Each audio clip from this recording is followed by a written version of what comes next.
Libertà, canale 252.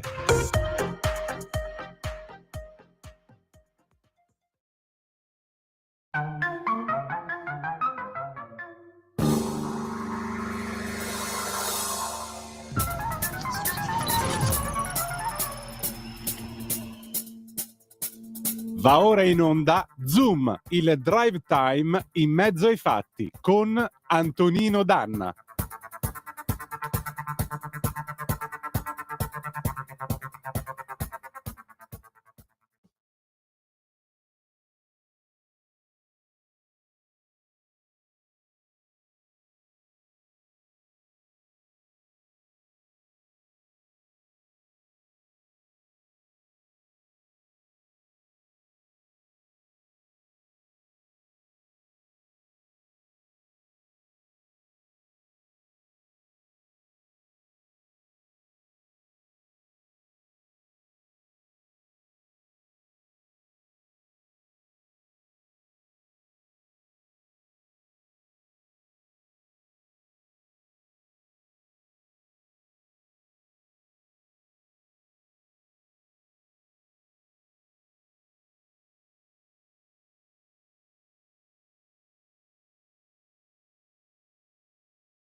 A te la linea.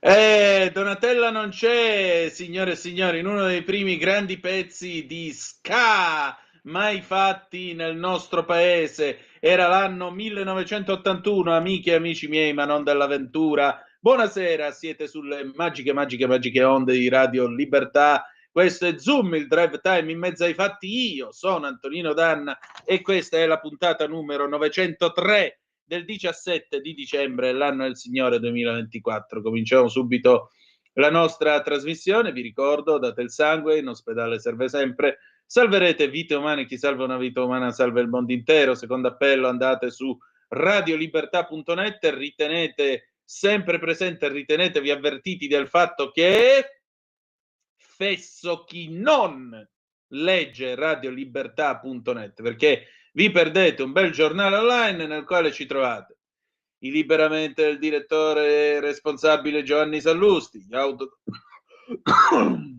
Scusate, stava partendo pure a me l'auto da fè. Gli auto da fè di Giulio Cainarca, la rassegna stampa di Semivarin e poi, per concludere, videopillole, materiale e molto, molto, molto, molto altro ancora. Guardate che cravattazza che c'ho stasera.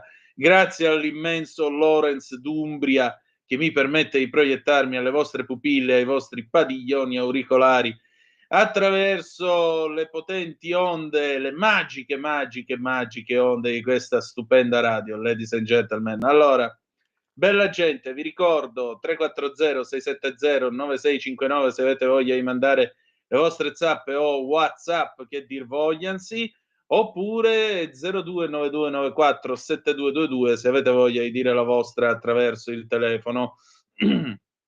Prima del qui Parlamento abbiamo tempo, quindi nel caso se volete potete telefonare anche adesso. Diamo un'occhiatina alle agenzie. L'ANSA, la violenza sessuale, stupro di Capodanno, imputato condannato a 5 anni e mezzo. I fatti avvenuti nel 2020 in una villetta a Roma, la vittima aveva appena 16 anni. Hamas, la guerra in Medio Oriente, i colloqui sulla tregua a Gaza sono seri e positivi. La Premier alla Camera in vista del Consiglio europeo, comunicazioni della Meloni, ok alla risoluzione di maggioranza. Su Trump serve un approccio pragmatico. Restate con noi perché tra poco noi avremo l'onorevole Stefano Candiani che ci parlerà appunto di queste comunicazioni della Meloni alla Camera, ma in particolare dopo avremo Roberto Giardina perché, come sapete, la Germania si è svegliata nell'incubo, ha scoperto di essere l'Italia, un po' come la metamorfosi di Kafka, no? La stessa cosa. Ecco, la Germania stamattina si è svegliata e ha scoperto di essere diventata l'Italia, perché per la prima volta c'è questo precedente assurdo del fatto che il governo tedesco è stato sfiduciato, è caduto e ci saranno le elezioni anticipate, che se lo diciamo qua, oh ragazzi, in altri 3 mesi si vota, ah beh, chi se ne frega. Se lo dici in Germania, a quelli viene la crisi di identità. Difatti,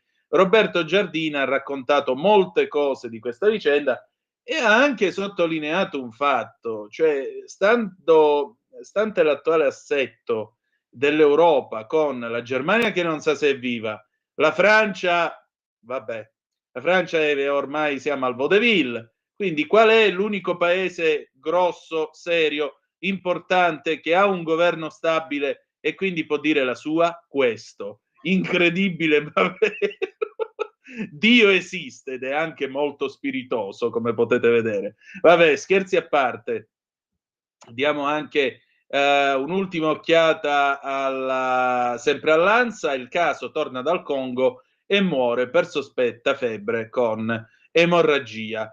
Andiamo a dare un'occhiatina alla BBC. La BBC dice invece, riferisce di aver parlato con delle fonti ucraine e il generale che è stato ucciso a Mosca era un obiettivo legittimo, dice l'Ucraina. Fonti ucraine dicono alla BBC che dietro gli assassini, gli omicidi che ci sono stati, gli attentati che ci sono stati stamattina a Mosca, nel quale è morto appunto il generale Igor Kirillov, il comandante delle forze nucleari russe, i servizi segreti ucraini erano dietro questi attentati. Nel frattempo noi dovremmo avere l'onorevole Candiani che però non riusciamo a raggiungere, per cui prova ancora e caro Lorenz, dopodiché se non riusciamo a raggiungerlo vorrà dire che noi comunque continuiamo e vi ragguagliamo su quanto accaduto oggi nell'emiciclo, è vero, di di Palazzo Palazzo Chigi, oddio, di Montecitorio. Va bene, allora andiamo su ADN Kronos, vediamo un po' che cosa c'è. Voi se volete potete telefonare 340 670 965 no, queste sono le zappe 02 9294 7222. Ah, altra cosa che dimenticavo di dirvi, restate con noi perché alle 19.05 ci sarà In attesa di giustizia e stasera con noi c'è l'onorevole Alberto Gusmeroli che in quanto tale parlerà della rottamazione quinquies, quindi vedremo che cosa succederà. No, niente, non riusciamo a entrare in contatto con l'onorevole Candiani, pazienza, quindi niente, dobbiamo soprassedere. Poi proveremo verso le 19:30, vedremo se riusciremo a trovarlo. Allora, cominciamo con questa notizia dello stupro di Capodanno. Sentite un po' qua dall'ANSA. Il Tribunale di Roma ha condannato a 5 anni e mezzo Patrizio Ranieri, accusato di violenza sessuale ai danni di una minorenne. La procura aveva chiesto una pena a 12 anni e 6 mesi. Il fatto è avvenuto il 31 dicembre 2020 nel corso di una festa di Capodanno in una villetta del quartiere Primavalle. La vittima all'epoca dei fatti aveva 16 anni. Per questo episodio sono sotto processo 2 minorenni, mentre per un altro maggiorenne i PM di Piazzale Clodio hanno chiesto il rinvio a giudizio. Quindi vedremo poi, quando ci saranno le motivazioni della sentenza, che cosa hanno deciso i giudici. E vediamo invece quest'altra notizia sull'ADN Kronos, che è anche l'apertura di questo 55enne in quel di Treviso che rientra dal Congo e muore per sospetta febbre emorragica. Sono in corso gli accertamenti diagnostici per risalire alle origini dell'infezione. Cosa dice l'ADN Kronos? Sospetto caso di febbre emorragica in Veneto, un uomo di 55 anni di Trevignano, in provincia di Treviso, rientrato di recente da un viaggio in Congo e deceduto nella serata di ieri, 16 dicembre, per caso sospetto di febbre emorragica. La segnalazione arriva dal Servizio Igiene Sanità Pubblica dell'azienda ULSS 2 Marca Trevigiana di Treviso e sono in corso accertamenti diagnostici in collaborazione con l'Istituto Spallanzani di Roma per risalire alle origini dell'infezione. In attesa degli accertamenti diagnostici sono state comunque attivate tempestivamente le misure di sanità pubblica previste per questi casi, in accordo col Ministero della Salute, l'Istituto Spallanzani e l'Istituto Superiore di Sanità.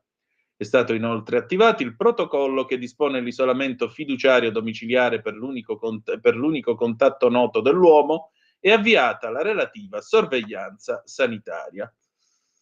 Vedremo che cosa risulterà dalle analisi, vedremo un po' che cosa succederà. Dicevamo di Israele e Gaza, sempre ADN Kronos, guerra a una svolta.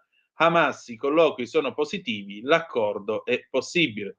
Ottimismo dei miliziani per un'intesa senza nuove condizioni dell'occupante. Israele smentisce la presenza di Netanyahu al Cairo. Cosa dice, cosa riferisce sempre l'ADN? Sentite un po', un accordo per un cessate il fuoco nella striscia di Gaza e la liberazione degli ostaggi tenuti prigionieri da oltre un anno nell'enclave palestinese è possibile se Israele smetterà di porre nuove condizioni. È la posizione di Hamas che in un comunicato parla di colloqui positivi secondo quanto riporta la TV satellitare Al Jazeera. Secondo Hamas, alla luce dei colloqui odierni a Doha, seri e positivi, sotto gli auspici di Qatar ed Egitto, è possibile raggiungere un accordo per un cessate il fuoco e uno scambio di prigionieri se l'occupazione smetterà di porre nuove condizioni. Intanto il portavoce di Netanyahu, Omer Dostri, ha smentito le informazioni stampa che vorrebbero lo stesso premier israeliano Benjamin Netanyahu al Cairo per i colloqui. La smentita, riporta il Jerusalem Post, è arrivata con un post su X. Hamas ha poi fatto grandi concessioni per arrivare a un accordo che preveda 60 giorni di tregua nei combattimenti nella striscia di Gaza e l'ostaggio tra ostaggi e detenuti palestinesi nelle carceri israeliane, scrive oggi il Washington Post, citando un funzionario di Hamas, secondo il quale il gruppo ha rinunciato alla richiesta della fine completa della guerra a Gaza e ha ceduto sul ritiro delle truppe israeliane dall'enclave palestinese. Inoltre, Hamas ha consegnato ai mediatori egiziani la lista degli ostaggi che sono ancora in vita. Parlando a condizione d'anonimato, il funzionario di Hamas ha però spiegato, scrive l'ADN Kronos, che il gruppo insiste sul fatto che gli sfollati possano rientrare nelle loro case nel nord della striscia di Gaza. C'è un cambiamento notevole nell'opinione pubblica palestinese, ha detto al Washington Post Rami, esponente di Hamas e dipendente del governo di Gaza, senza svelare il suo cognome, né la posizione per paura di ritorsioni sia da parte di Israele sia di Hamas. C'è ora un forte desiderio di porre fine alla guerra a qualsiasi costo, ha aggiunto, affermando allo stesso tempo che è impossibile eliminare completamente Hamas perché non esiste un'alternativa praticabile. Dopo mesi di stallo e nonostante le dichiarazioni pubbliche restino provocatorie, Hamas ha quindi iniziato ad ammorbidire le sue richieste, rivelando una nuova disponibilità al compromesso. Venerdì scorso Hamas ha fornito a Israele, tramite gli intermediari egiziani, i nomi degli ostaggi ancora in vita. Si è trattato di un gesto di buona volontà a lungo ricercato, volto ad aprire la strada a un cessate il fuoco, ha dichiarato a condizione di anonimato un ex funzionario egiziano informato sui negoziati al Washington Post. Speriamo bene anche in questo caso. E poi c'è, e qui siamo veramente nella leggenda, c'è appunto l'intervento della Meloni alla Camera per le comunicazioni in vista del Consiglio europeo. E la DN Kronos titola, riferendo le parole della Premier: Meloni al PD, fate macumbe, ma non ci riuscite. Dovreste fare un corso di riti voodoo. E io qui sto pensando a quella scena di Paolo Roberto Cotechigno, centravanti di sfondamento, quando c'è quella che crede di essere stata sedotta e abbandonata da Alvaro Vitali, che gli fa il voodoo con gli spilloni e dice dolore atroce al pezzo. Scusate, ma c'è un riferimento culturale altissimo, veramente immenso. Alvaro Vitali, tra parentesi, uno che si è fatto 5 film con Fellini, Calma e Gesso. Allora andiamo a vedere che cosa ha detto appunto la Meloni quest'oggi, sempre sull'ADN Kronos. La nomina di Raffaele Fitto, la questione migranti, il rapporto con Donald Trump, la situazione in Siria, la posizione dell'Italia. La Premier Giorgia Meloni è intervenuta oggi alla Camera per le comunicazioni in vista del Consiglio europeo del 19 dicembre.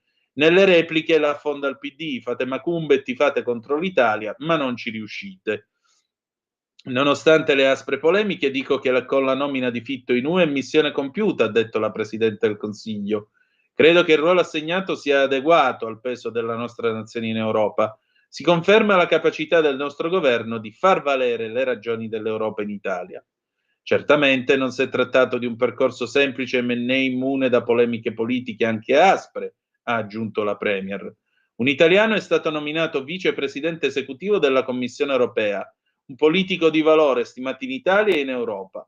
A lui, a Raffaele Fitto, è stato affidato un portafoglio importante che vale complessivamente circa 1.000 miliardi di euro tra i fondi delle politiche di coesione e bilancio 2021-27, circa 400 milioni di euro, ai quali vanno sommati quelli della nuova programmazione che verrà, in ogni caso, definita da questa commissione le risorse del Next Generation EU, circa 600 milioni di euro, competenza che Fitto condividerà col commissario Dombrovskis.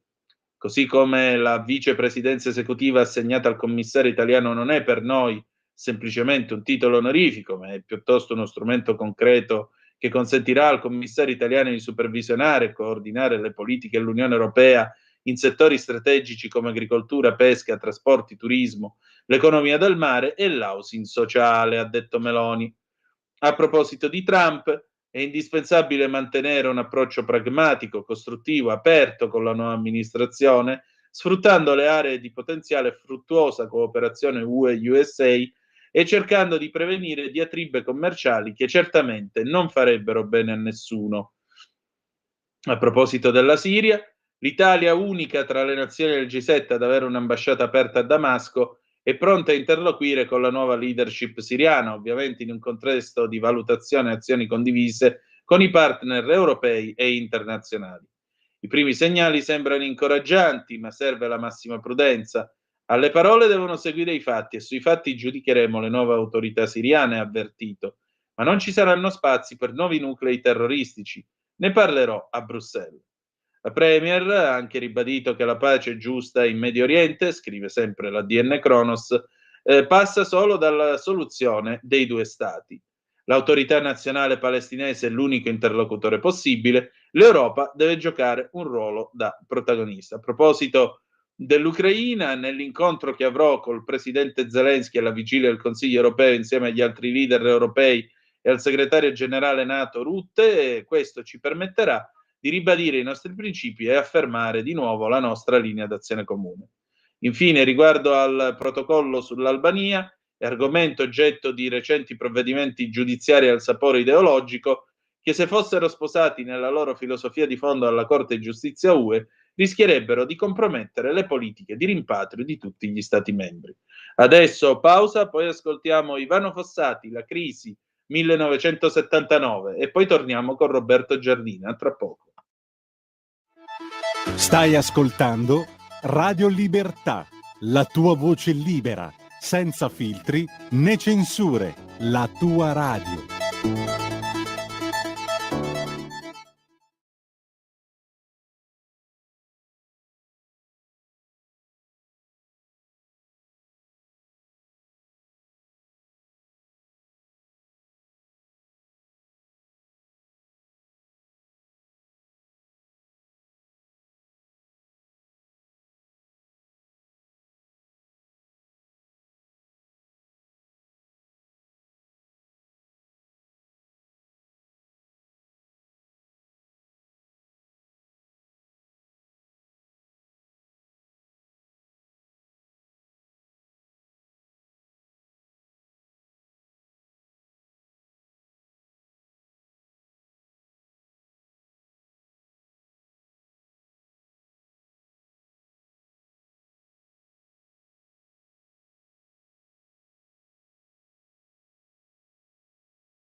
A te la linea. Ivano Fossati dall'album La mia banda suona il rock del 1979 con La crisi alle 18:35 minuti e 54 secondi sulle magiche onde di Radio Libertà. E stavolta non parliamo della crisi economica, ma parliamo della crisi politica che sta attraversando la Germania ed è una crisi politica che per certi versi rassomiglia tanto alla Prima Repubblica Italiana, con un governo che cade e si va a elezioni anticipate. Il fatto è che i tedeschi non ci sono abituati. E allora questo che cosa implica per l'Europa? Ma soprattutto l'Italia si può giocare o no le carte in questo preciso momento storico e politico? Beh, oggi pomeriggio io l'ho chiesto a Roberto Giardina, che conosce come pochi l'anima profonda della Germania e segnatamente ne ha scritto per prestigiosi giornali, come ad esempio La Stampa, fino ad approdare oggi a Italia Oggi, dove mi capita di condividere con mio grande onore le pagine insieme a cotanta firma. E allora parola a Roberto Giardina, sentite un po' che cosa mi ha raccontato oggi pomeriggio. Vai Lorenz! Or dunque, l'ospite gradito di questo Faccia a Faccia questa sera, oltre ad essere un amico, è il nostro Roberto Giardina, che come sapete ha una lunga esperienza accumulata di Germania e scrive anche per Italia Oggi, dove appunto da anni ho il piacere di condividere le pagine del quotidiano diretto da Pierluigi Magnaschi insieme a lui. Allora, caro Roberto, io adesso ti porrò una domanda che personalmente penso che i giornalisti che pongono questa domanda dovrebbero essere cacciati dall'albo, però in questo caso secondo me ci sta tutta. Cosa provi a esserti alzato stamattina a Berlino, Italia?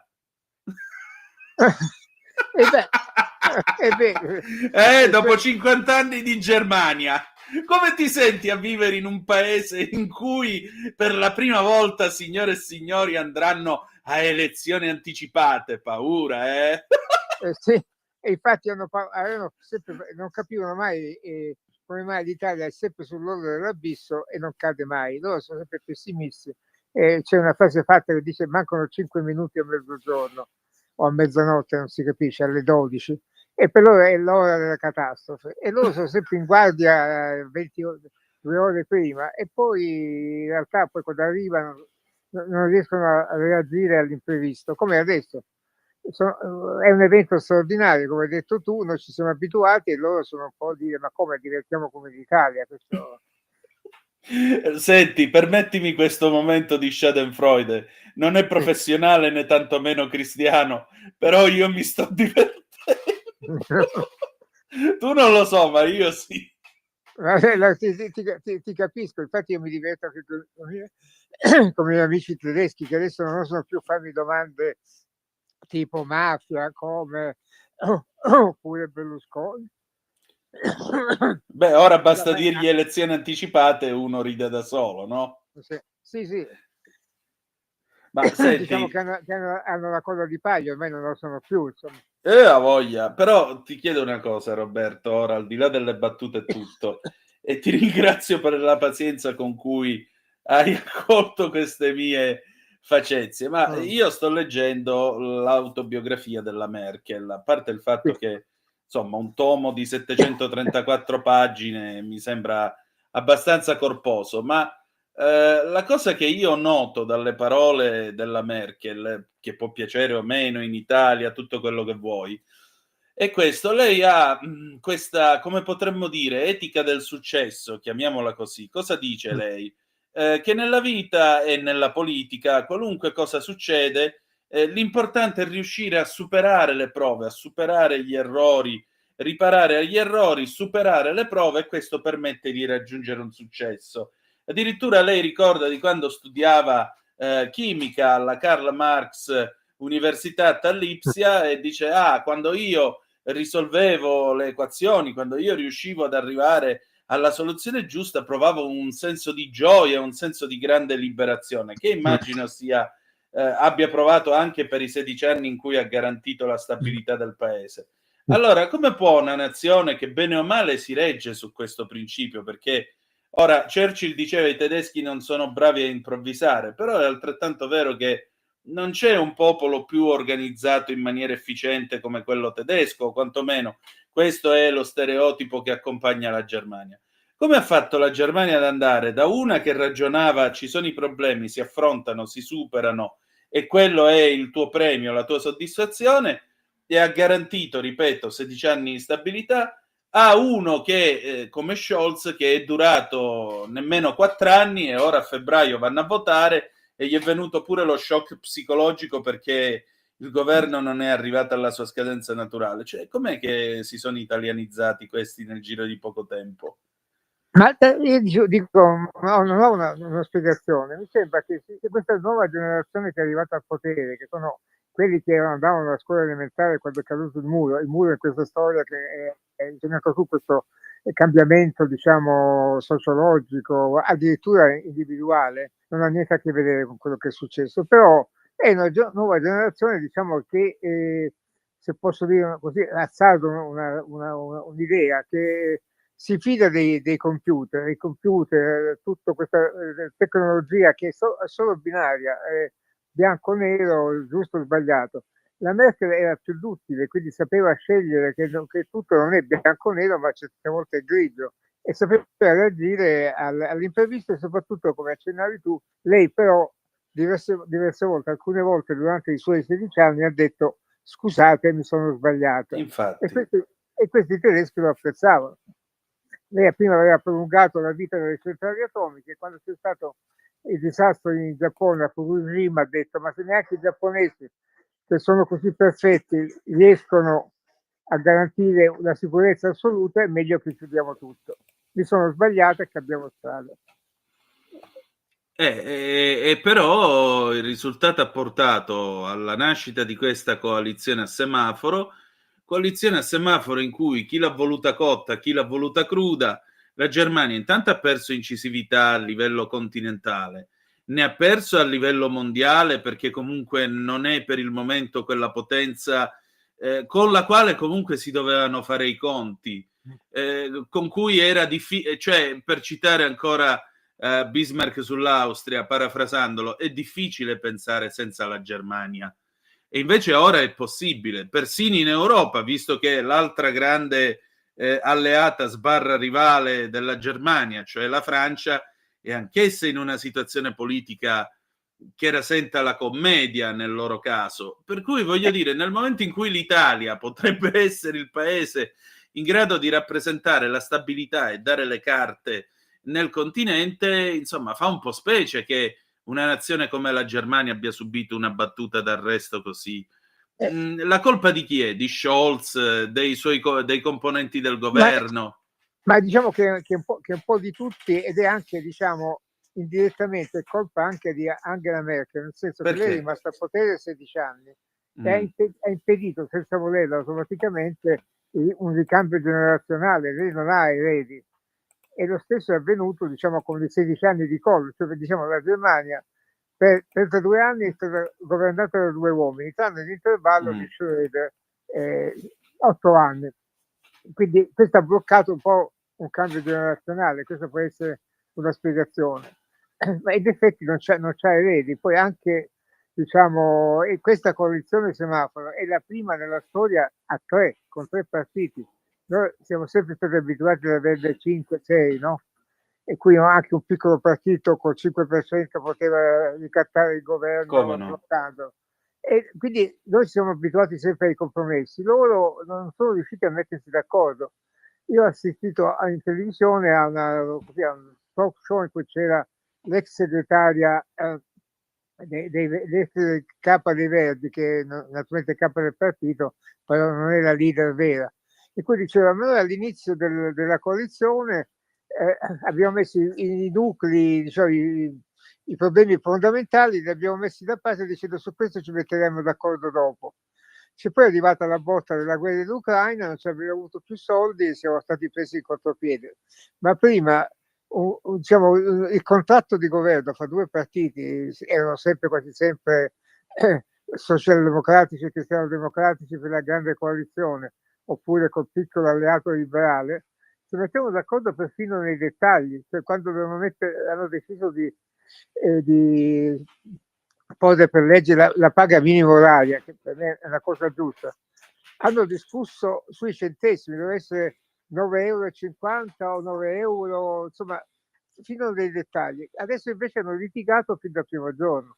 Però praticamente questo sembra essere la stessa situazione italiana delle ultime elezioni, in cui il centrosinistra diceva votate per noi indipendentemente da quello che noi siamo, dalla nostra litigiosità, perché se no arriva la donna in orbace e dopo ci mette tutti sotto, cosa che peraltro non mi pare sia accaduta, ecco. In Ma, Italia, grazie a Dio, siamo ancora liberi. ma infatti il problema è, se posso così, non voglio parlare, diciamo, criticare i miei colleghi, ma alcuni colleghi tedeschi corrispondenti a Roma leggono soltanto 2 giornali. È chiaro che poi dicono che l'Italia torna a Mussolini, che siamo sull'orlo del fascismo. Adesso non lo sono neanche più, perché hanno un partito, l'AfD, che è il primo partito all'est e il secondo in Germania, quindi un partito che dovrebbe essere razzista e neonazista. In realtà i veri estremisti nel partito dicono loro, il 20%, quindi l'80% sono gente che non ne può più dei partiti classici, sono stufi dei verdi, dei socialisti, dei liberali, e a dispetto o per disperazione votano per l'estrema destra. Ma a questo punto, a febbraio che succede? Succede, questa è cioè non dovevi fare l'indovino, ma stavolta sembra facile, perché il leader cristiano-democratico Friedrich Merz ha il 32% dei voti in base ai sondaggi, che in Germania sono quasi sempre abbastanza precisi, e Scholz ne ha 16, cioè è doppiato, 32 contro 16. Quindi lui nel 21 era al terzo posto in primavera e poi arrivò primo per un punto, diciamo, al photo finish contro i cristiano-democratici. Ma allora gli avversari commisero gravi errori personali e politici, quindi lui, stando fermo, andò avanti. Adesso deve recuperare da solo, anche avendo un partito diviso, un partito che fino a un mese fa non voleva neanche candidarlo, quindi anche i suoi dubitano di lui. Che, diciamo, Scholz è una brava persona, ma è un debole. Fra i verdi e i liberali, cioè alleati al governo, che hanno sempre litigato, non ha mai imposto la sua decisione che gli toccava come capo. Roberto, oggi è il 17 di dicembre, fra 33 giorni Donald Trump giura e diventa presidente degli Stati Uniti d'America. Nell'intervenire ieri al Bundestag, quando è stato sfiduciato, Scholz ha detto che lui non avrebbe mandato e non manderà soldati tedeschi in Ucraina e soprattutto non darà agli ucraini armi in grado di colpire in profondità la Russia. Se tu ci fai caso, è quello che più o meno ha detto anche Trump nell'intervista a Time, quando ha detto che lui non avrebbe assolutamente autorizzato, a differenza di Biden, l'uso appunto degli ATACMS, cioè i missili americani che potevano colpire la Russia in profondità. Domanda: chi è che può beneficiare dal redivivo Trump dopo queste elezioni? Ma lì è difficile. Naturalmente diciamo che anche Trump viene demonizzato. Si dice lui così è un gangster, è fuori di testa. In realtà perché gli americani hanno votato per lui a grande maggioranza? Perché i democratici gli hanno posto sempre dei avversari deboli. Prima Hillary Clinton e poi adesso la Harris, che una era detestata dagli americani, Hillary. La Harris è stata 4 anni al governo come vicepresidente, non ha combinato nulla, e quindi lui ha perduto solo contro Biden. Lui discute che l'hanno truffato, ma diciamo che le elezioni americane sono tali che è facile manipolarle, non lo so, non posso dirlo. Però in realtà anche, diciamo, i giudizi dei finanzieri e economisti tedeschi dicono che sarà meno peggio del previsto, perché in realtà questo blocco contro l'Europa Trump non se lo può permettere, perché andrebbe a scatafascio anche la sua economia. Quindi in realtà il PIL europeo diminuirà dello 0,30%, cioè nulla. Bisogna trovare un accordo con Trump. E poi anche, come dicevi, Scholz fa bene a dire: non voglio dare i missili in grado di colpire il Cremlino, non voglio mandare soldati in Ucraina, sarebbe la terza guerra mondiale. Mentre la leader verde, la ministra degli esteri Annalena Baerbock, ha dichiarato con un lapsus incredibile per un ministro degli esteri: siamo già in guerra con la Russia. Come fai a dirlo? E poi ci mandiamo soldati in Ucraina che non devono entrare direttamente nel conflitto, ma devono proteggere l'Ucraina. Deve spiegare come si fa. C'è un soldato che sta lì, non spara, ma spara solo se è in pericolo lui, è una follia. Decisamente. E anzi, a maggior ragione, Trump sale alla Casa Bianca, si giunge a una tregua in Ucraina e la Germania in tutto questo cosa fa? Riuscirebbe a recuperare un rapporto con la Russia? Secondo me sì, perché c'è sempre stato questo legame storico con la Russia. La Russia è Europa, noi lo dimentichiamo sempre, ma è antico, diciamo che la rivoluzione di ottobre, un secolo fa, i russi andarono a Berlino. Il mio quartiere dove abito io si chiama Charlottenburg, e lo chiamavano come ironicamente Charlottengrad, perché il quartiere dove arrivavano i russi. Nabokov sarebbe stato l'autore di Lolita, sarebbe stato mio vicino di casa, quindi c'è questo legame stretto. E sono pronti a ricominciare, in realtà non si è mai spezzato, non del tutto, insomma. Quindi diciamo così che i temi delle prossime elezioni saranno necessariamente il ruolo della Germania nel mondo e in Europa, quindi la riconquista, diciamo, del ruolo di locomotiva europea e anche di paese con influenza europea, la questione russa e i rapporti con l'America. E la Cina in tutto questo?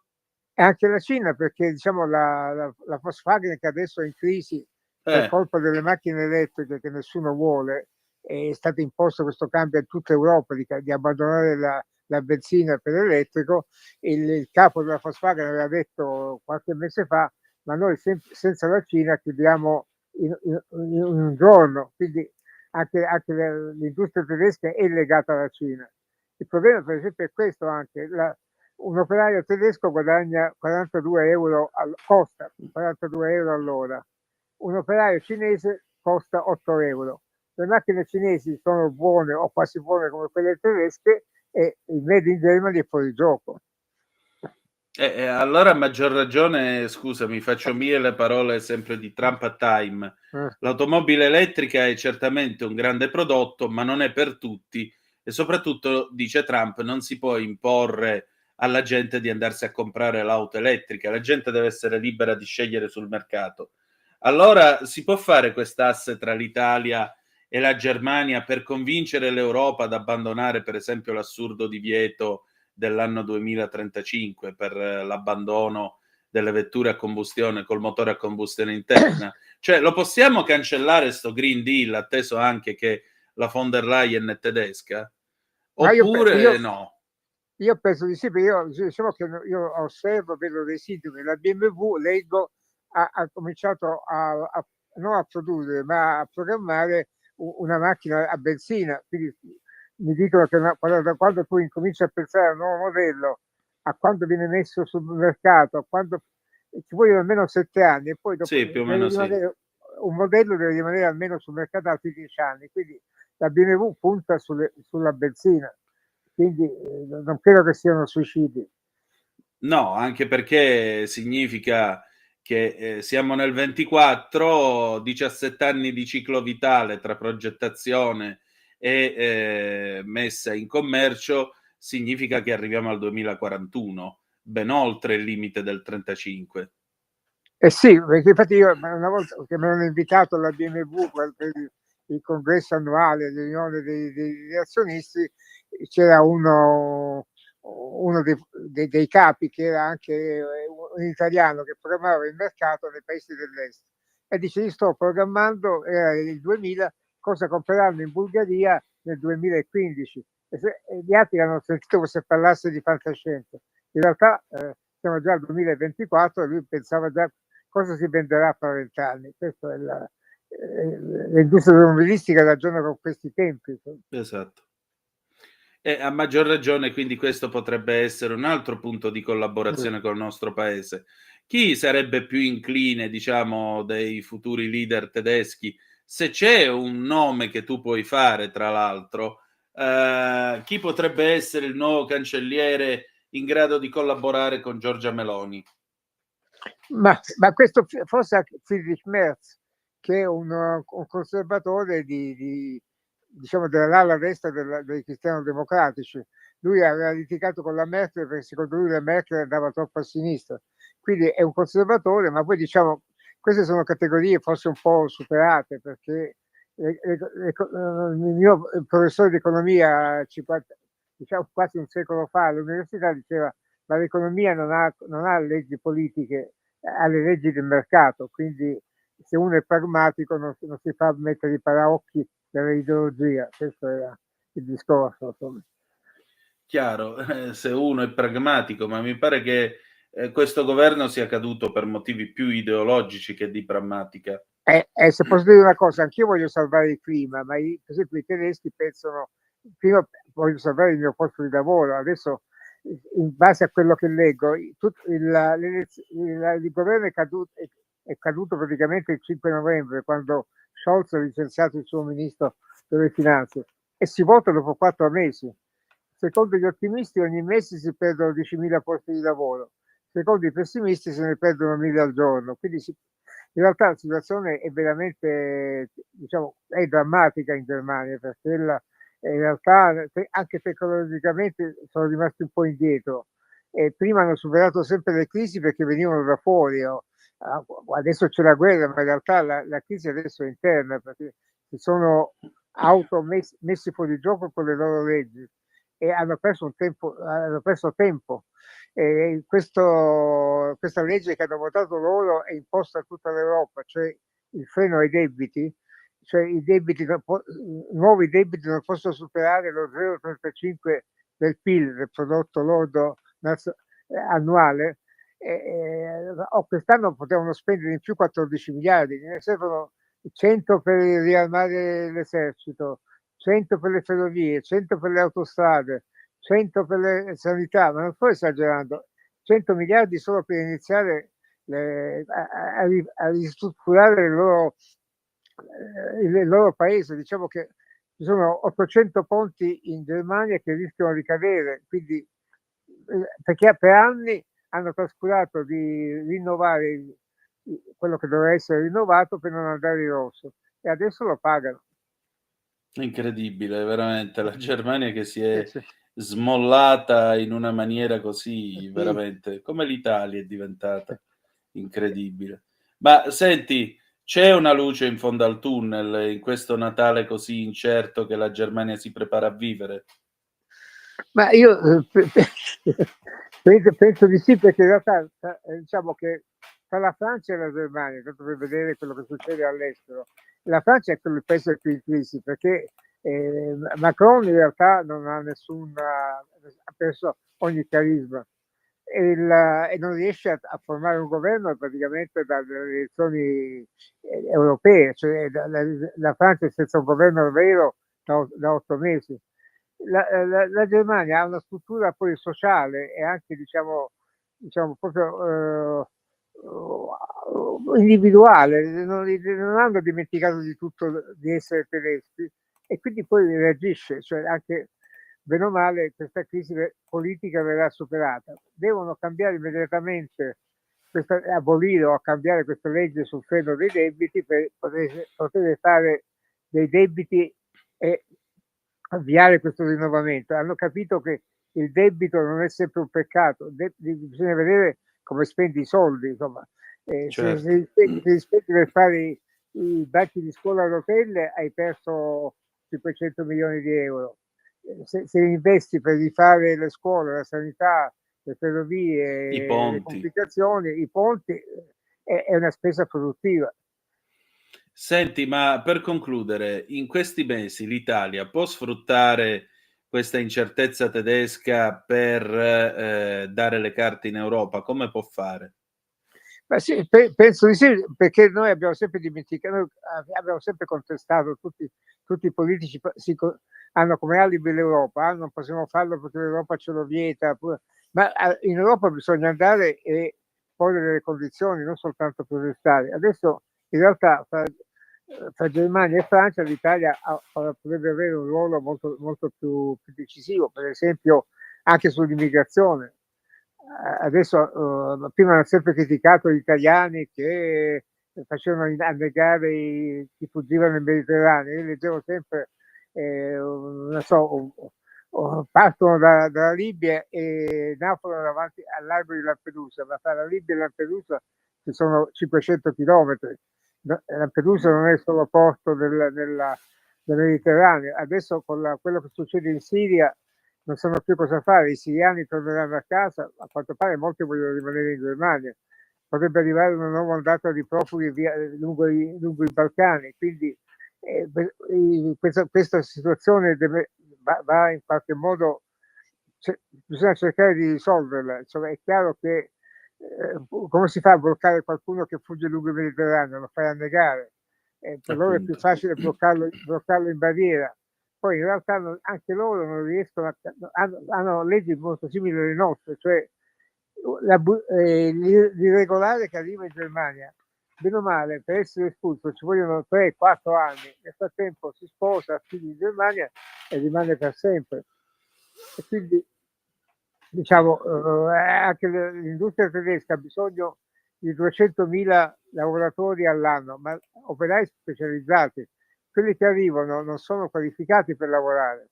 Infatti. Quindi arrivano, diciamo, loro usano un termine che non vorrei pronunciare perché mi sembra molto, molto triste, ci arrivano quelli sbagliati.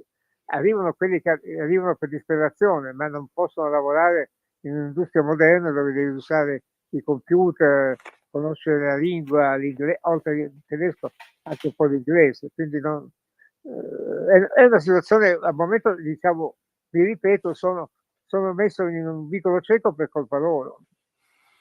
E allora speriamo che riescano a fare marcia indietro. Senti, come si dice buon Natale in tedesco? Frohe Weihnachten, che è plurale, è una parola complicata. Allora, Feuer Weihnacht pure a te. Buon Natale. Grazie e gutes neues Jahr. Buon anno. Grazie. Danke, danke. Ciao. Stai ascoltando Radio Libertà. la tua voce libera, senza filtri né censura. La tua radio.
respirare.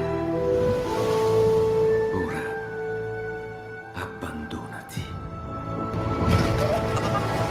Che cosa vedi? Luce, oscurità, l'equilibrio.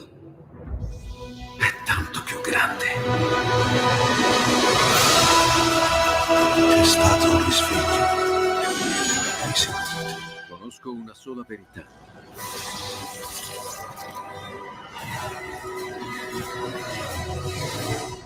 Movie Time ti fa entrare nel vivo del cinema, ti fa sentire come se fossi tu il protagonista del grande schermo.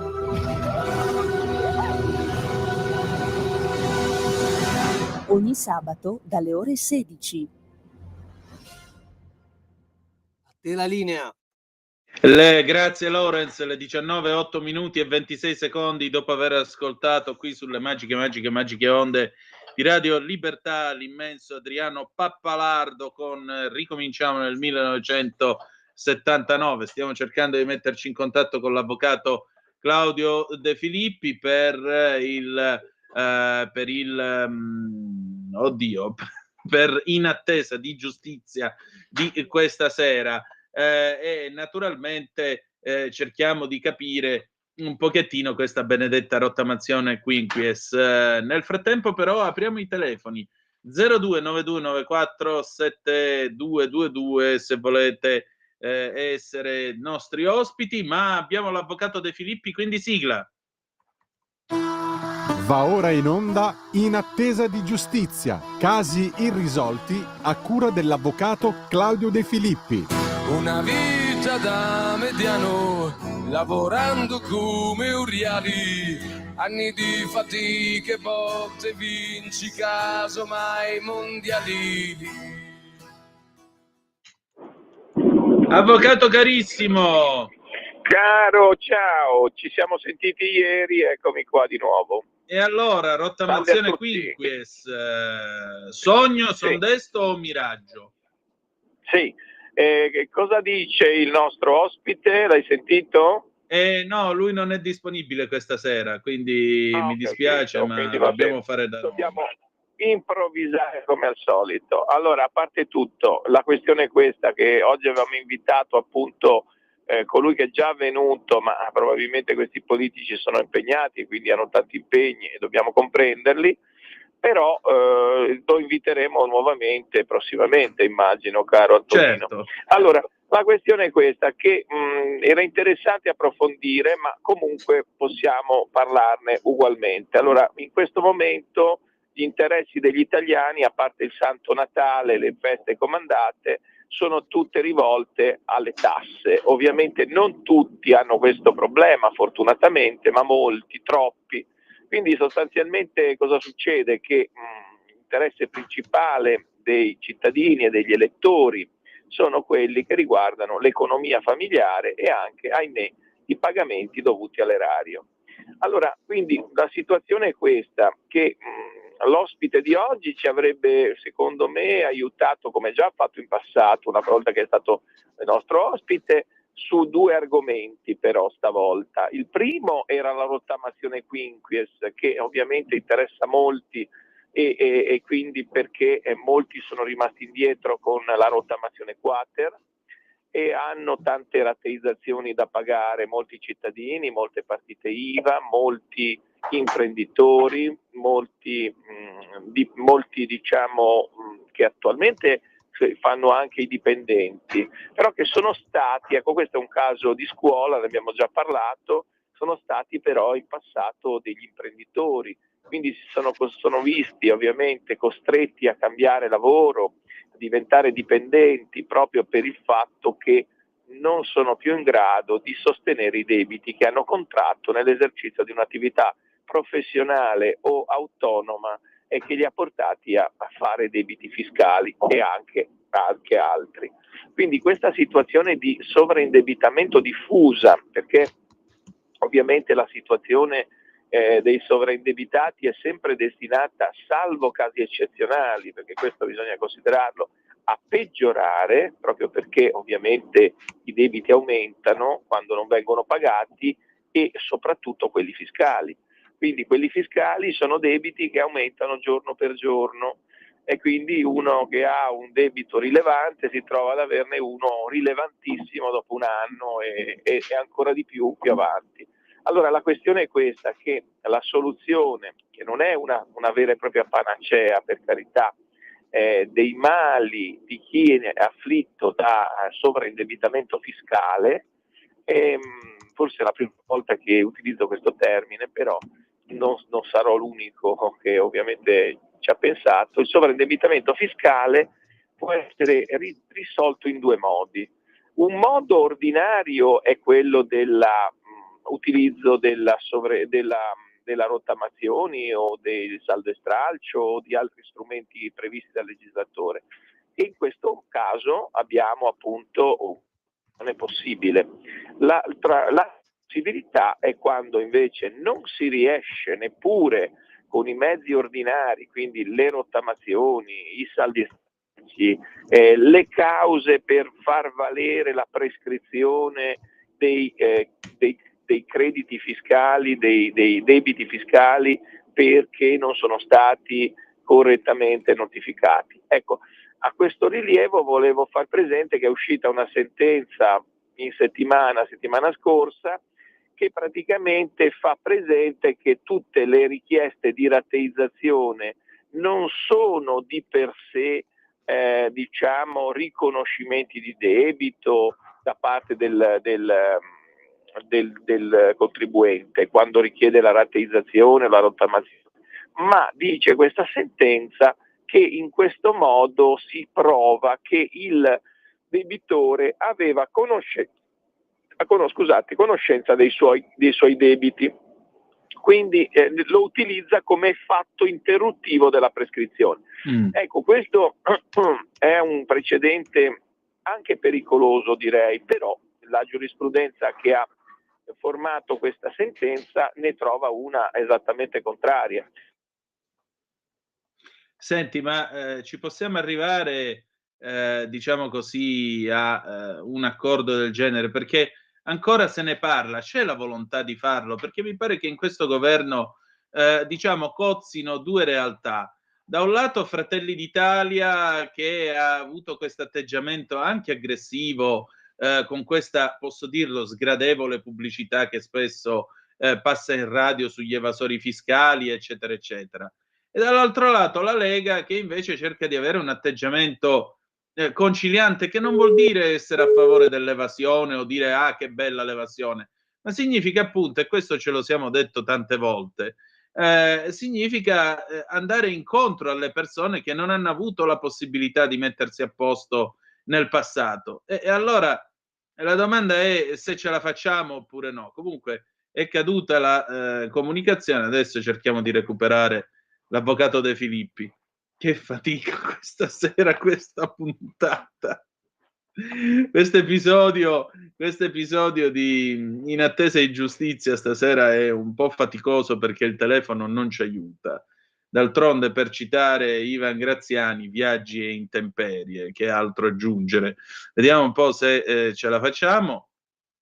Se non ce la facciamo, pazienza, andiamo oltre con il nostro programma, non squille. Allora niente, 0292947222, il telefono è di nuovo aperto e andiamo avanti con la trasmissione, le 19, 16 minuti e 30 secondi in questo momento.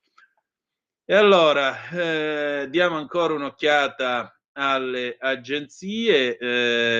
Stellantis, parla il ministro Urso, signore e signori. Nel 2025 oltre 1 miliardo di euro per l'automotive. A Pomigliano nel 2028 piattaforma Stella Small, a Melfi le ibride. Sentiamo un po' che cosa ci sarà allora. Nel settore dell'automotive, scrive l'ANSA, chiediamo la sospensione delle multe per le aziende costruttrici perché stanno già portando alla chiusura di molti stabilimenti e nel medio periodo ci poniamo l'obiettivo di riaprire il capitolo della neutralità tecnologica, rendendo utilizzabili le tecnologie per ridurre le sostanze inquinanti. Lo afferma la Premier Giorgia Meloni nelle comunicazioni alla Camera in vista del Consiglio europeo, anticipando la proposta che sarà sottoscritta anche dall'Italia. Il sistema delle multe che scatteranno al 2025 per le case automobilistiche che non si adeguano ai target delle norme UE sulle emissioni CO2 delle nuove auto è controproducente. Rende la nostra industria più fragile, non accelera l'elettrificazione, ha dichiarato la ministra francese della transizione ecologica Agnès Pannier-Runacher nella sessione pubblica al Consiglio UE Ambiente promossa da Parigi per rivedere il sistema delle multe del regolamento UE. Il governo tedesco sarebbe grato se la Commissione UE potesse verificare in che misura si può dare flessibilità al sistema delle sanzioni per le case automobilistiche, senza mettere a rischio gli obiettivi di emissioni zero al 2035, ha detto il segretario di Stato tedesco all'economia e al clima Philipp Nimmermann. In Germania l'automotive ha un'importanza fondamentale. Siamo favorevoli alla transizione, ma stando attenti a mantenere la competitività, ha sottolineato. Ancora, il settore auto è in una fase di profondi cambiamenti, per questo il governo, in un contesto di bilancio difficile, ha compiuto uno sforzo significativo, mettendo a disposizione del comparto e della filiera oltre 1 miliardo di euro nel 2025 per supportare le imprese nella transizione in corso con gli strumenti di politica industriale, afferma intanto il ministro delle imprese e del Made in Italy Adolfo Urso, aprendo il tavolo Stellantis. Il piano Italia di Stellantis, che l'azienda si appresta a illustrare, dà riscontro alle nostre istanze, aggiunge il ministro. Sempre secondo l'ANSA, il piano Italia pone il nostro paese al centro delle strategie di Stellantis. Ogni stabilimento ha un piano modelli che arrivano al 2032. Sono confermati gli investimenti che Stellantis effettuerà in Italia. Per il 2025 circa 2 miliardi di euro per gli stabilimenti e 6 miliardi nello stesso periodo in acquisti da fornitori operanti in Italia. Lo afferma Jean-Philippe Imparato, responsabile Europa di Stellantis al Mimit. Stellantis, ha ricordato, è il gruppo che ha investito di più in Italia, 10 miliardi nel 21-25, che salgono a 40 se si considerano gli acquisti da fornitori italiani. Stellantis porterà avanti il piano industriale in Italia con risorse proprie, senza qualsiasi forma di incentivo pubblico alla produzione. Ci sarà una fusione con Renault? No. Così Imparato rispondendo ai giornalisti in conferenza stampa al termine del tavolo Stellantis. E allora vediamo che cosa sta arrivando nel piano delineato da Imparato. A Pomigliano dal 2028 sarà installata da Stellantis la nuova piattaforma STLA Small, sulla quale è prevista la produzione di 2 nuovi modelli compatti. State a vedere che questi mo fanno il famoso baby SUV dell'Alfa Romeo o la nuova Mito, chi lo sa. Nello stabilimento campano verrà rafforzato il presidio per la produzione delle vetture mass market con l'estensione della produzione della Panda, detta anche Pandina, fino al 2030, seguita all'introduzione della nuova generazione dello stesso modello. A Melfi, dove è stata installata la piattaforma STLA Medium, Stellantis produrrà dal 2025 la nuova Jeep Compass, sia elettrica che ibrida, la nuova Lancia Gamma, la nuova DSN e la nuova DS7. Tutti i modelli saranno anche ibridi, non solo elettrici, triplicando i volumi prodotti. A Mirafiori saranno prodotte 500 ibrida e nuova generazione della 500 BEV elettrica, in aggiunta alla prosecuzione dell'attività dei cambi e DTC. Torino sarà dal 1 gennaio al 25 la sede della Regione Europa di Stellantis e il quartier generale della divisione veicoli commerciali del gruppo. Sarà inoltre la sede di Sustainera, centro di sperimentazione e riciclo del gruppo, e consoliderà il Battery Technology Center, attuale sede dell'unico centro al mondo del gruppo, per test e sviluppo delle batterie. Da notare che non c'è un accenno né ad Alfa Romeo né tantomeno a Maserati. Mi auguro che ovviamente ci sia qualcosa di sostanzioso e di interessante, perché non si può mandare avanti certo una marca con quanti modelli? 1, 2 o 4 modelli. Insomma, se guardate che listino c'ha BMW, poi ne parliamo. Va bene, andiamo a vedere le altre news. Comunque il telefono è aperto se volete intervenire, 0292947222, oppure 340-670-9659 se avete voglia di intervenire attraverso la zappa o il WhatsApp, che dir voglia. Sì. Diamo ancora un'occhiata per quanto succede in questo nostro vasto mondo. Andiamo a vedere l'ADN Kronos. Vediamo.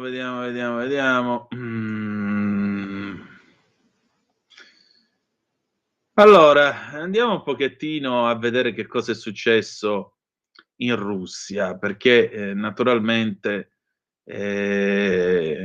l'attentato di stamattina è stato un colpo forte dato ovviamente alla catena di comando e all'apparato militare di Mosca. Vediamo che cosa è successo. E nel frattempo stiamo vedendo anche l'Agi.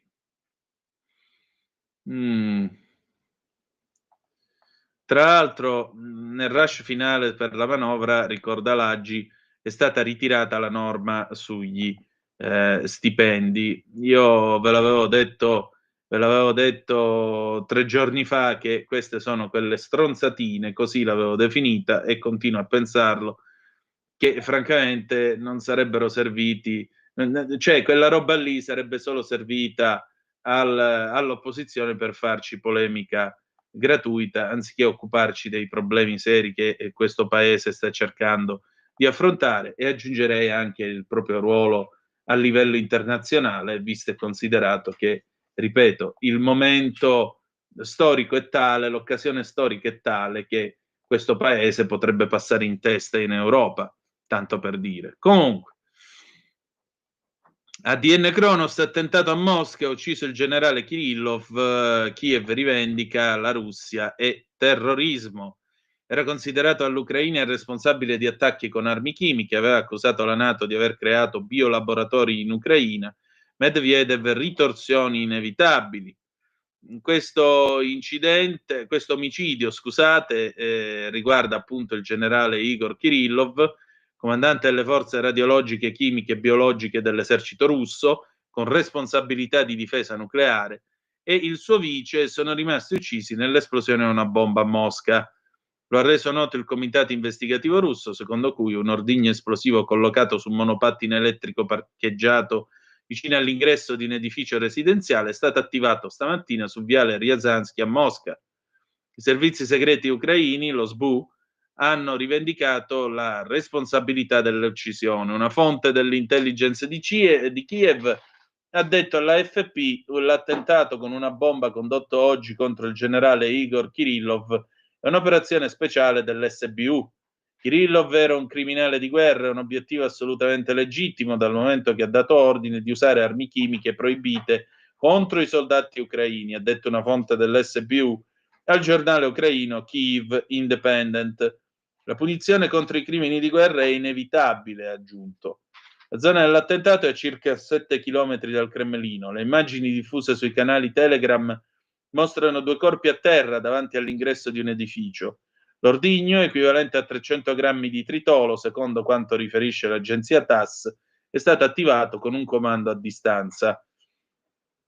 Chi era Kirillov? Kirillov era a capo delle forze speciali di difesa identificate dalla sigla RKHBZ e chiamate a intervenire in caso di attacchi con materiale radioattivo, chimico e biologico.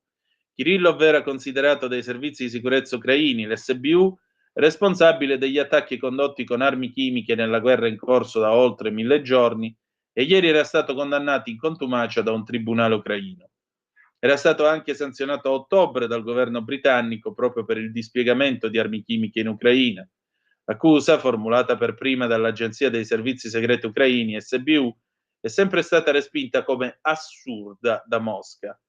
Il generale Kirillov per molti anni, scrive ancora l'ADN Kronos, ha sistematicamente denunciato con prove i crimini degli anglosassoni, le provocazioni della NATO con le armi chimiche in Siria, le manipolazioni della Gran Bretagna con sostanze chimiche proibite, le provocazioni a Salisbury e Amesbury, le attività mortali dei biolab americani in Ucraina e molto altro, ha detto Maria Zakharova, portavoce del Ministero degli Esteri russo.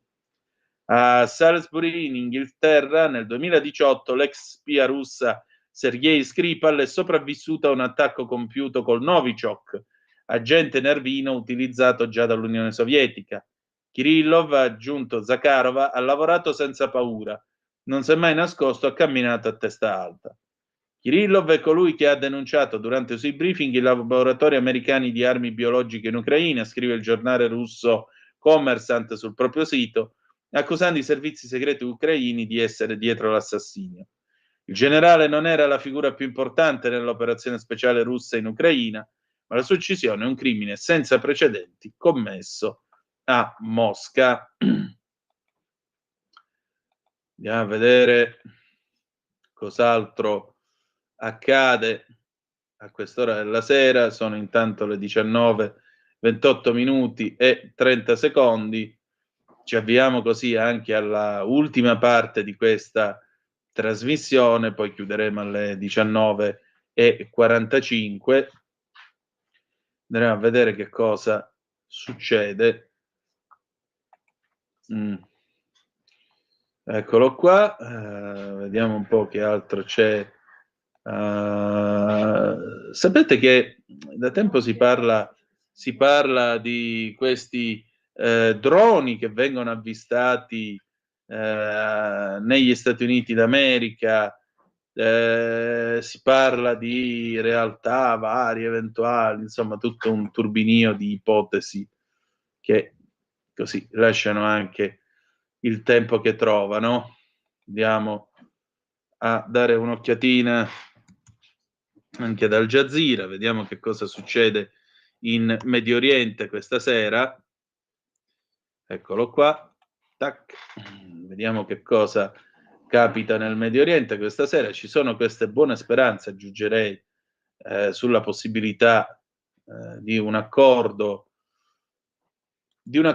tra Israele e Hamas per poter avere almeno 60 giorni di tregua e la liberazione degli ostaggi ancora in vita contro una serie di detenuti palestinesi al momento nelle carceri di Israele.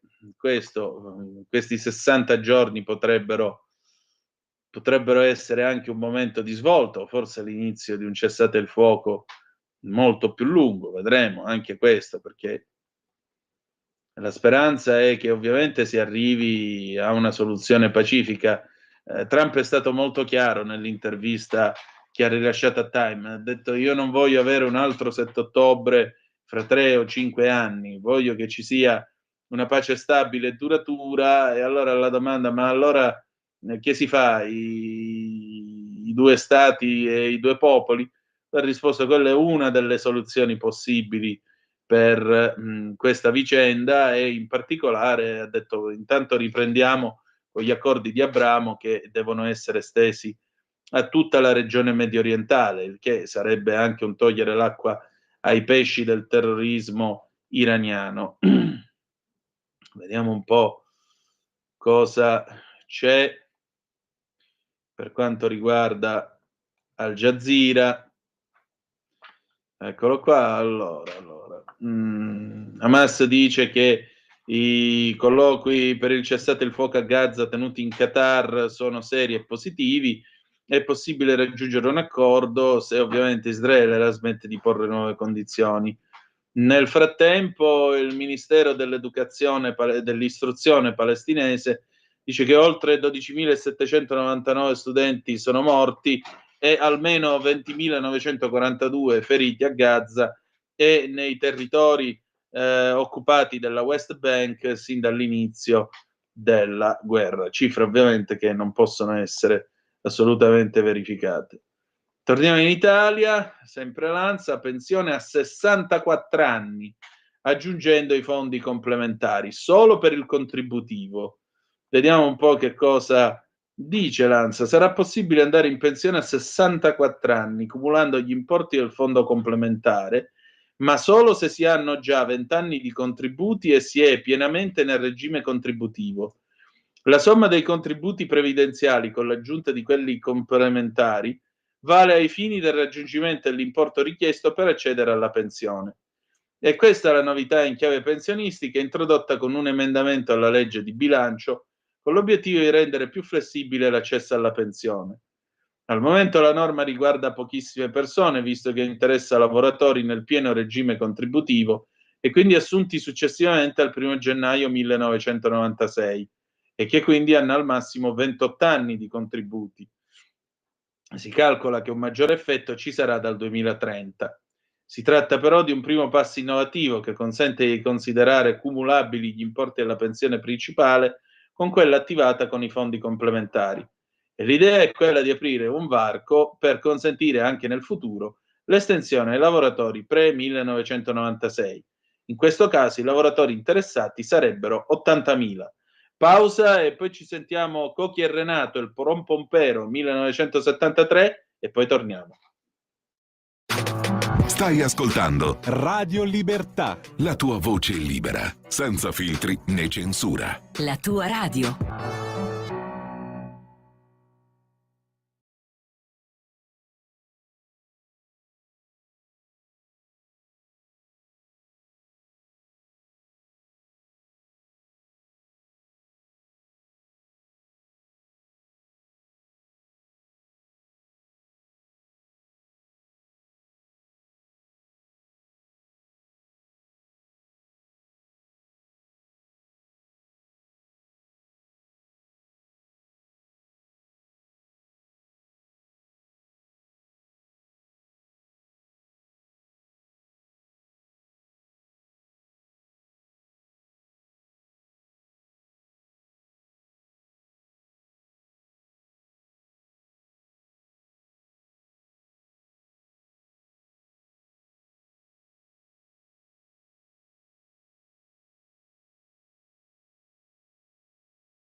Della linea.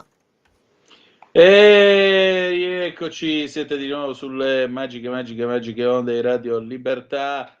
Torino Danna al microfono con voi, 0292947222 se avete voglia di dire la vostra, ma credo ci sia già una telefonata. Pronto, chi è là? Eccomi, Michele Caruso. Ciao Michele. Un saluto noblesse oblige, madame monsieur, comment ça va? Bonsoir, Antonino. Ça va, va bien. Meno male, va bene, très bien. Il Zoom, il time in mezzo ai fatti sulla Talk Radio, Radio Libertà, il punto di Michele Caruso. Dai. Il discorso del Presidente della Repubblica Mattarella in occasione del tradizionale scambio di auguri con le alte cariche delle istituzioni è volto a porre fine ad uno stato di belligeranza incessante ormai da fin troppo tempo. Bisogna volgere lo sguardo oltre l'orizzonte, per quanto incerto, per cercare di costruire il dialogo foriero di pace. In queste giornate che ci avvicinano al nuovo anno siamo attraversati da sentimenti contraddittori. Da una parte bisogno di condividere la speranza per un futuro di serenità e di pace, cui si affiancano le prospettive che le scoperte della scienza offrono all'umanità. Dall'altra la profonda preoccupazione di un tempo caratterizzato da guerre e violenze che rendono incerto l'orizzonte del mondo intero. Così ha affermato il Presidente della Repubblica Sergio Mattarella nel corso del tradizionale scambio di auguri con le alte cariche delle istituzioni. Ha avuto modo nei giorni scorsi, incontrando ambasciatori e corpo diplomatico accreditato, di soffermarsi sui punti di crisi che caratterizzano lo scenario mondiale tout court e sull'incertezza prodotta dal venir meno dell'equilibrio internazionale realizzato a partire dal secondo dopoguerra. Così ha detto il capo dello Stato. Quell'equilibrio non c'è più, ma un nuovo assetto tenta a realizzarsi. Dopo l'aggressione russa all'Ucraina, nuovi fronti di crisi sono esplosi in una concatenazione che allarga il conflitto dall'Europa al Medio Oriente, nei tempi dell'intifada tra Israele e Palestina, moltiplicando così rapidamente gli scenari di guerra. Sarebbe miope non vedere quel che lega in un'unica trama questa tragica condizione. Non è più il tempo del confronto tra due blocchi, quello dell'epoca della cosiddetta guerra fredda, nel quale la corsa agli armamenti militari, in particolare alle dotazioni nucleari, era contenuta da un'intensa iniziativa politico-diplomatica capace di evitare pericoli di conflitto aperto. Oggi prevale il conflitto. La politica e la diplomazia appaiono sovente accantonate dalla scelta delle armi operata da chi ha dato avvio alla guerra. Le istituzioni sovranazionali ne risultano indebolite. Le nostre nuove generazioni si confrontano così verso una deriva emotiva, senza più una certezza su quello che sarà il domani. Ci si trova a vivere con la percezione della realtà con cui è difficile convivere. Non si intende riferire soltanto alle popolazioni che stanno vivendo sulla loro pelle le ferite dei conflitti, ma su tutti noi, perché le immagini trasmesse dalle guerre seminano in profondità dell'anima, anche in chi non è direttamente coinvolto. Paure, inimicizia, divisione, odio, barriere di ogni tipo prendono il sopravvento. Abituandosi così a convivere con l'odio si rischia di diffonderlo. La violenza cresce continuamente nella nostra società intorno a noi. Cicerone affermava: storia magister vitae, la storia è maestra di vita, eppure talvolta siamo presi dal dubbio che questa maestra non venga ascoltata, come quando nel cuore dell'Europa assistiamo al ritorno di ombre che pensavamo definitivamente superate. Insomma, occorre reagire per riaffermare con forza e convinzione che le ragioni della pace, della civiltà, della convivenza in un mondo libero, solidale, interdipendente possa funzionare. Questo è l'obiettivo che con efficacia la Presidenza del G7, nella ricerca del dialogo e della collaborazione con attenzione particolare nei confronti dei paesi del sud del mondo bisogna avere. E dunque,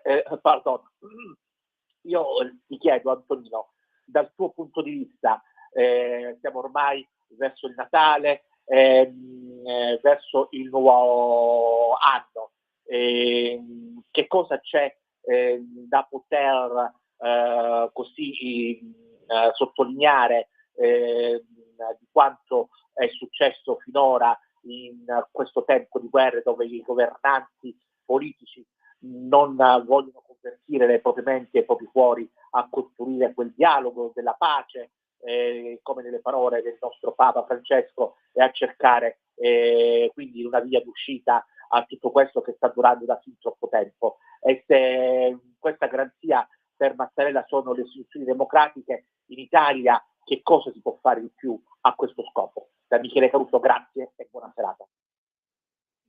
Grazie a te. Allora, il concetto è molto semplice. È quasi Natale, ed essendo quasi Natale, dici tu, che cosa può convertire le menti e i cuori? Ma vedi, la politica purtroppo non viene fatta con le menti e i cuori. Paolo VI disse: che la politica è la più alta forma di carità possibile, ma mi pare che ultimamente di carità possibile ce ne sia ben poca, molto molto molto poca. E questo fa la differenza naturalmente tra il mondo ideale e il mondo nel quale ci troviamo a vivere. Che altro aggiungere? Niente, siamo in un momento storico veramente nel quale sembra di essere, sai, in quei pochi minuti prima dell'alba. Quei pochi minuti prima dell'alba, quando ancora è buio, non c'è la luce che sta venendo fuori, non c'è niente, c'è solo silenzio. I galli hanno cantato, ma gli uomini dormono ancora. Ecco, questo è il momento in cui noi ci troviamo. E non è un momento facile. Poi, per carità, non sto dicendo che il 20 di gennaio viene l'alba perché Trump diventa presidente degli Stati Uniti. Trump non è Gesù Cristo, non è il nuovo Messia, è un uomo come tutti gli altri, come tale fallace e fallibile. Però resta un fatto. Quest'uomo in 4 anni non ha inaugurato nessuna guerra, non ne ha scatenate. È un fatto. Allora forse questo è l'uomo giusto, forse perché conosce bene anche l'arte della mediazione, l'arte della trattativa, è l'uomo giusto per provare a fermare queste guerre. Questa è l'unica cosa che possiamo fare. Caro Michele, io ti ringrazio come sempre del tuo intervento e naturalmente mi attendo anche a altri interventi da parte degli altri ascoltatori. La tua presenza in ogni caso sappi che è sempre gradita, ci mancherebbe. Bene, che ora si è fatta? Le 19:44 minuti e 10 secondi, che dire di più? Noi abbiamo finito per questa sera, ci si ritrova domani alle 18:05, trattabili sempre sulle magiche onde di Radio Libertà, e in particolare nel ritrovarci domani a quest'ora troverete anche la puntata di Aria Fritta alle 17:30. Noi adesso ci salutiamo con un bel pezzo, Disco Gatto, anzi no, scusate, Capito dei Gatti di Vicolo Miracoli del 1978, perché tutto sommato mi sono sognato addosso pure io e i miei sogni chi me li asciugherà? A saperlo, lo chiediamo a Franco Oppini, Gerry Calà e soci. Grazie ancora per essere stati con noi e ricordate che malgrado tutto, the best, Sglietto Cammi, il meglio deve ancora venire. Vi ha parlato Antonino Danna, buonasera. Avete ascoltato Zoom,